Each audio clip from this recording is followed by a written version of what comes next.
Hello and welcome to Billy Ho Sports. It's the biggest weekend of the Saratoga meet featuring the grade 1 Travers Stakes, which I already have a preview video out on that one. So be sure to give it a look. Well, today's going to be a special day. It's a sort of a triple feature presentation of sorts. We're going to be releasing 3 videos. So we're going to cover all the stakes races 9 through 12, actually, because we've already covered race 13, right? So we got 4 stakes races to cover. Then there's going to be a not late pick 5. I should correct myself there. It's a mandatory pick 5 payout, races 9 through 13, because races 10 through 14 is the late pick 5. So there's a difference. So be sure you make note of that. But this is a triple feature. So I'm going to do a video on races 9 and 10, and that would be the Sword Dancer and the Ballerina. Then the next video would be 11 and 12, which is Forego and Allen Jerkens. And then the third video, obviously, is going to put a bow on everything and make us a pick 5 bet. So be on the lookout for all of those videos. And, as the sole proprietor of this channel, I do appreciate all the support you guys give me. Lots of great comments on the Travers videos. Great takes. Keep them coming. Look forward to it. Make sure you're subscribed and hit that like button, all that good stuff. And let's get this thing started. Okay, race number 7 is the Forego grade 1, 7 furlongs on the Saratoga dirt, 4-year-olds and up. I believe we got a field of 8. Let's get after it. Number 1, Gun Pilot, Steve Asmussen, Kristen Torres rides. Beaten favorite in the grade 2 True North, finishing 7 lengths behind Baby Yoda. Was a big win previous to that in the Churchill Downs Stakes on Derby Day. So I don't know if you could call that a bounce, because it was definitely trending toward the win. As you could see from the beginning of January, you got 95 or 97, 95, 99, and then the big 102. And then came back a month later and then was just never really in it. I mean, the young colt did tread on down the stretch, but beaten 7 lengths, just didn't really look like a big, powerful rally whatsoever for a presser. So it could have been just a straight up bounce. If you want to draw a line through it, you'll definitely be interested in Gun Pilot. Twisted Ride in the kind of the opposite way for Michael Moore. Kendrick Carmouche got maximum effort. Good job by Kendrick Carmouche riding this horse at 34-1 and change against Nakatomi and Skelly, 2 of the top 5 sprinters in the nation, and just recently proving that left and right. Got a 95 speed figure, was running them down and really kept up with them pretty good. You can actually see they hit the stretch, and he actually got within 2 1/4. So gained just a hair bit of ground coming home against those 2 top horses. Pretty close finish in the previous race, going 55K in an allowance. So it's just a matter of the 5-year-old gelding not really running in the biggest of the races. So I think maybe this was just more of a peak effort. But with Carmouche coming back, knowing the blueprint for the last bit of success, and then maybe adding an extra furlong, I'm not sure if that's going to help or hurt. I don't know if that was all he had coming down the stretch, but we'll see. Full screen, just a bunch of optional claiming races. Mark Cassey, Dylan Davis, kind of not sure why this one's in here. I would have thought that they would have brought it up to but I guess they saw something in this 7 furlong outing right here that did it for them. But I'm not going to have it on my ticket. Number 4, Baby Yoda, definite bounce, disappointment, whatever you want to call it, after that big win in the True North by 6, where he just got out there and used the force and just had them all twisted up. with a 106 and a 94. Like I mentioned in the previous video, the E2 and the LP are important in these 7 furlong sprints to my handicapping. So the 106.94 that he earned here is going to be your blueprint to win this.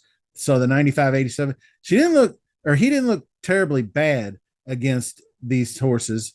Just wasn't not just kind of got tired. And in a pretty hotly contested race, I think you'll get an even or keeled pace, adding the extra furlong. You can see how he was able to run a 21:44, winning this True North. So the capabilities there. Run Classic is a very capable horse. I kind of got a little bit the Smile Sprint, second place finish there. 102.95. That's pretty good speed figures for Run Classic. They were just listed stakes, so probably play underneath, down in like the trifecta category, something like that. Mulligan is the most interesting second place or second in prime power for the 8-5 favorite, and you got Rod Brissett and Flavian Pratt. The Nehrude grade 2 was a nice win, but I don't know about the competition. That 90% net Maddie I know is pretty good. I forget Coastal Mission is the other one. Shook them up down the stretch. 102.94. That's pretty solid. Like I said, 108 and 100 is what the pars are.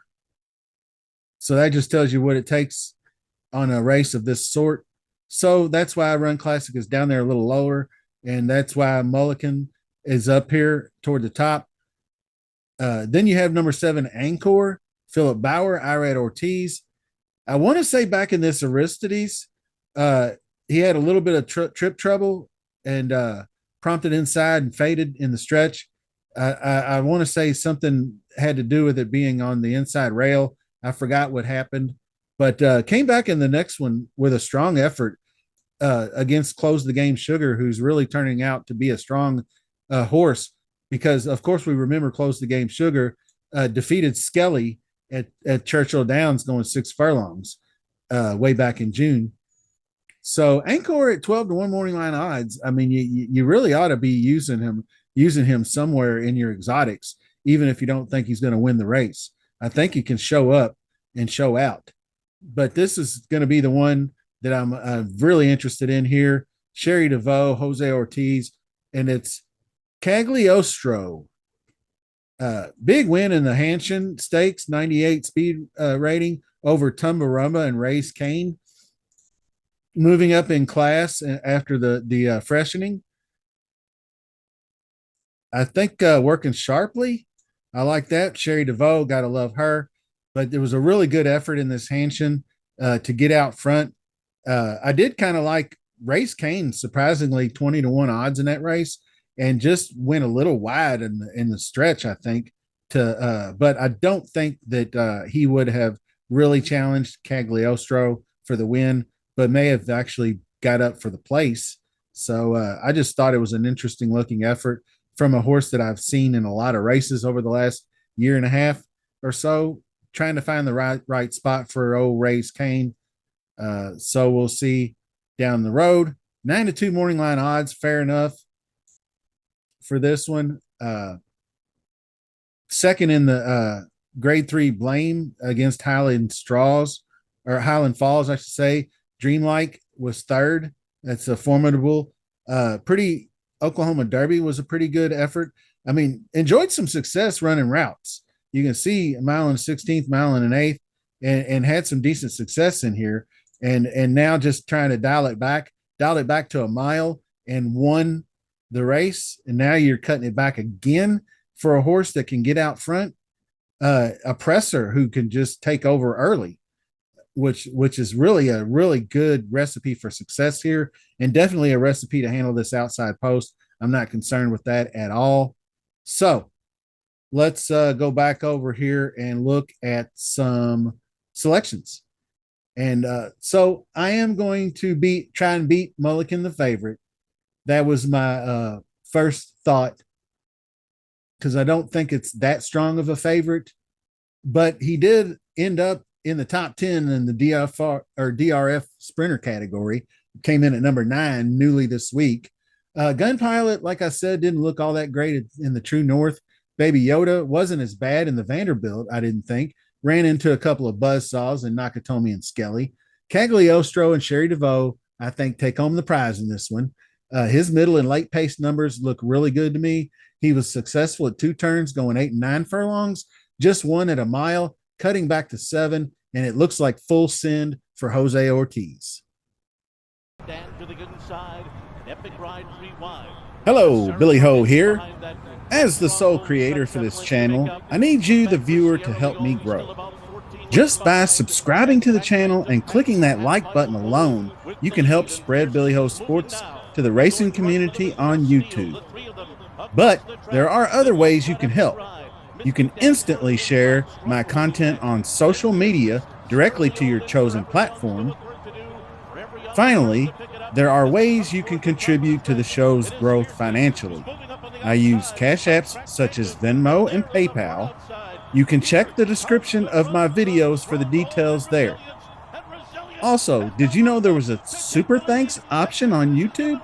Yeah, just click those 3 little dots at the bottom right hand of my videos, select thanks, use the sliding scale to choose a monetary value that you would like to contribute, and boom, there you go. Remember, your continued support means so much to me, so thank you for sharing in this journey, and have a great day. Okay, race number 12. We have 7 furlongs, the Allen Jerkens Memorial Sprint for 3-year-olds. We begin with number 1 world record, Rod Brissett trains, Luis Saez rides. Very impressive break from the gate, wire to wire win in the grade 2 Amsterdam, going 6.5 furlongs just last July 26th at Saratoga, beating the 4-5 favorite Jefferson Street, who's also in this race. Just blitzed the field pretty much, got loose on the lead, and Jefferson Street could not make up any ground. I actually went back and watched the Maxfield stakes previous to that, and he was off very slow. Just didn't get a good break at all in that one and was way behind early. So it's nice to see that kind of improvement from race to race, making his 5th start in this one, and I think will be formidable and a nice 8-1 opening morning line odds. And I will have an extra nugget on world record when we get to the end selections, so stick around. Speak Easy is number 2. That's Todd Pletcher. Irad Ortiz, 8-1 morning line. Also back-to-back, first 2 out, broke his maiden back in January at Gulfstream, and then shelved until recently and broke out again and ran out, rallied down the stretch for the win. Sired by Constitution, good looking horse, rated, showed a little bit of versatility in the 2 races, right on the lead in the debut, but rated a little more in the second race. Both races tracked well and hit the stretch in winning position. So it's a big jump in class for this one. So I'm not so sure. That brings us to Chad Brown's domestic product, the 9-2 morning line, Flavian Pratt aboard. And this one, I when I was following him on the Derby trail, I almost considered him more of like a presser to a closer, but it's actually more of an early pressing style. It doesn't stay too far off the lead, but does stalk some. But the style kind of changed after the 22 lengths defeated in the Kentucky Derby, but they were every horse that got beat that badly usually had a troubled trip. So I don't look too deeply at the Kentucky Derby, regardless of outcome. But came right back in the Pegasus and ran second to Tuscan Sky, and then won the grade 3 Dwyer Stakes going away, blew out the field. It was just a field of 4 though, and it had the best 2 horses other than domestic product in it, who went off at sub or probably like 4 to 5, I guess 3 to 5 maybe. Hades and Bilal, 2 horses I don't think for sprint for quote unquote sprinters have a heck of a lot of speed. Hades and Bilal, like Hades won all his races getting out on front and setting extremely slow paces. The races that domestic product run well in, like he did in the Holy Bull, behind there's Hades right there winning the Holy Bull, running a minus 23 opening quarter, 25s and 50s, 25s, 51s. He doesn't keep up when the pace is faster. He see this one was plus 10 plus 2, and even though he ran second and was up toward the lead, still got beat by 6 lengths. He lost ground in the stretch, and he usually does his fastest running in the stretch. So I'm not so sure about domestic product in this spot, but we'll probably take some money. Number 4, Vetriano is Brad Cox trained. Manny Franco rides. This youngster was trained by Chad Brown last summertime, came out and ran fourth by 6. So Chad let him go, and Brad took over the reins and worked him hard over the fall and winter break and into the spring, and then brought him out May 18th at 6.5 furlongs at Aqueduct and one going away, then back that up going a mile and one going away.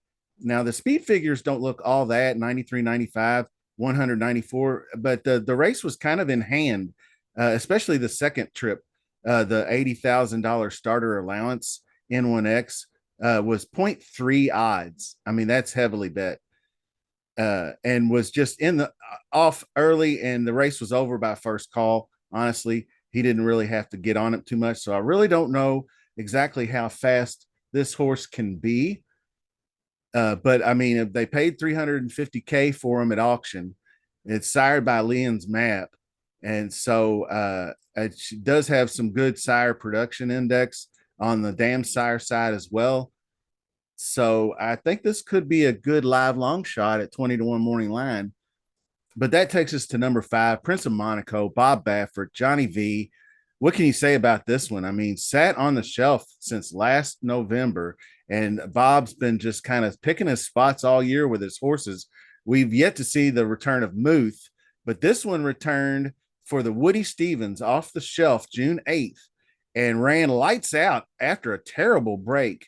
Cost him position, was bumped and pinched at the start, kicked around really bad, and then got way back. You can see second call was 14 lengths off the lead, then was just 4 back in the stretch, hit the stretch running hard, and got to within a half a length of Bookham Dano at a running a very honest +8, +13 pace, 21 and 43 for the half. So I think this one, once again, will, if it's a faster pace, he's going to be up closer. I think this one is going to set up. Bob's got this lined up, I think, for a big effort from Prince of Monaco. Then another horse that I'm highly interested in is number 6, Timberlake, and that is Brad Cox, another entry, and Florent Duro will ride. Won the grade 2 Rebel back here in the first of the debut of the 3-year-old season and looked really good doing it, but really didn't beat anybody. Common Defense, Northern Flame. So got beat up pretty good in the Arkansas Derby, but ran against better competition. Muth, Mystic Dan, Just Steel. So the 4th place wasn't all that bad. Made an early move and weakened in the stretch. So that's when Brad Cox decided that this horse is not ready for prime time. Kentucky Derby is not good. He even mentioned cutting him back in distance. So he puts him on the shelf March 30th, then brings him back July 20th in the same distance, the 9 furlong Haskell. I guess he must have saw something in training, but the race came out pretty good. He was out front early and then hit the stretch and just kind of gave it up, but held sway. I mean, he just got outrun basically by Dornock and Mindframe. It's not like he weakened in the stretch or anything. He just got kind of blown by 2 better horses, in my opinion. So ran a 102 in the middle, and then the late pace was just an 80. So needs to be better at that. Needs to be needs a better balance between the E2 and the LP there. So if he can get that, like the 102, 101 here, even that's Breeders' Cup Juvenile way back then, something like that could be good for him. but definitely one I will not dismiss. Obviously, number 7, Otto the Conqueror. I'm not going to spend a lot of time on. Was second in the Maxfield, but just didn't really impress as far as like his whole Derby trail. Although he is making improvements, so if coming off this mini freshening, maybe if he actually improves off this, could be in the mix somewhere. But I'm not seeing it. Bookham Dano, obviously going to be a contender. Third in prime power for a horse that's just knocked him dead his last two races.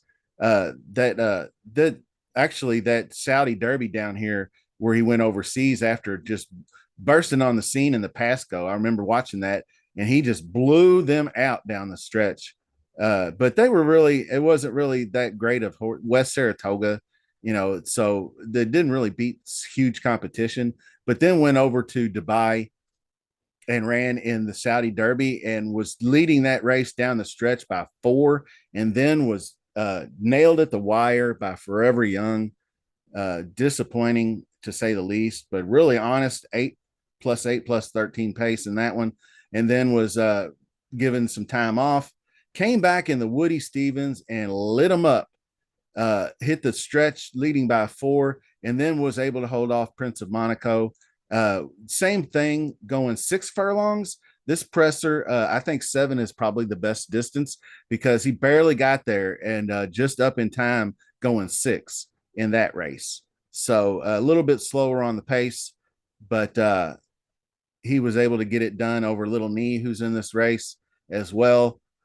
Reynolds Channel, I got nothing for. Jefferson Street, maybe they jumped the shark a little bit on this one, making it such a big favorite in the Amsterdam, but it really was no match for world record in that one. Was second by a distance after that impressive allowance win by 8, going 6.5 furlongs. I guess that really got everybody's juices flowing. It's obviously Godolphin Stables and Junior Alvarado and Bill Mott hook up, but I think the outside post doesn't help either. It is a horse that likes to press, so the lead is not essential. We'll have to see. This one will have to show me, to say the least. I don't see this one even hitting my board. And Little Knee, I think, is an interesting horse. The big race in the Jersey Shore, it was a huge jump in class from the optional claimer, but he was just destroying the young gelding Gray, good looking Gray too, was just destroying these lesser fields. Maiden 38K, then optional claimer 1625, was just winning by too big of a margin. And then they decided to give it stakes shot, and he showed up. And then Mark Casse took him on 719 from that race. And so this one's going to be a challenge. Outside post, no good either. But I think Little Knee is still just a rung or two below the top. It's 10-1 morning line, which is a little bit of love over the rest of them.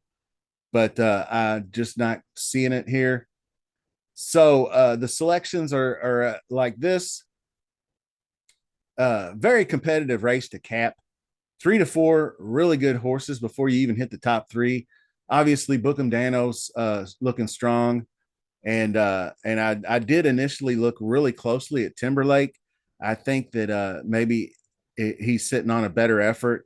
I like the fact that that Cox is doing what he said he was going to do and cut him back in distance. It could be a completely different race. Florent Giroux could have him blasting out of the gate like he did way back in the maiden 70 K win when he won by 9 going away at 7. That was the distance he liked. Then went right back in the hopeful and ran second behind Nutella Fella, but it did have a little bit of a troubled trip after that. Then won the Champagne going a mile in the slop after that. So he's got some good these the end of the 2-year-old season is where he needs to get back to, and I think he's working his way there. I think this race is going to be the 4th start of the season, and it's going to be the 2nd in the cycle, so it should be improving at the 2nd start, 2nd distance, all that stuff, very important. So but Prince of Monaco, I think, is a 2-star. just a real confident play in this one. Just the way he had so much trouble in the Woody Stevens, and he's on his second one, and Bob puts him in there in the right spots. So Prince of Monaco, then a gap, then you have Bookham Dano Timberlake World Record, and then underneath you could try Vetriano and some of the other long shots to fill out your bottom tier of your domestic product would go in that third tier, I think, as well. Speakeasy underneath as well. I mean, you might as well probably click the all button underneath and hope for a really long shot to come in if that's what you want to do. But that will do it for the Allen Jerkens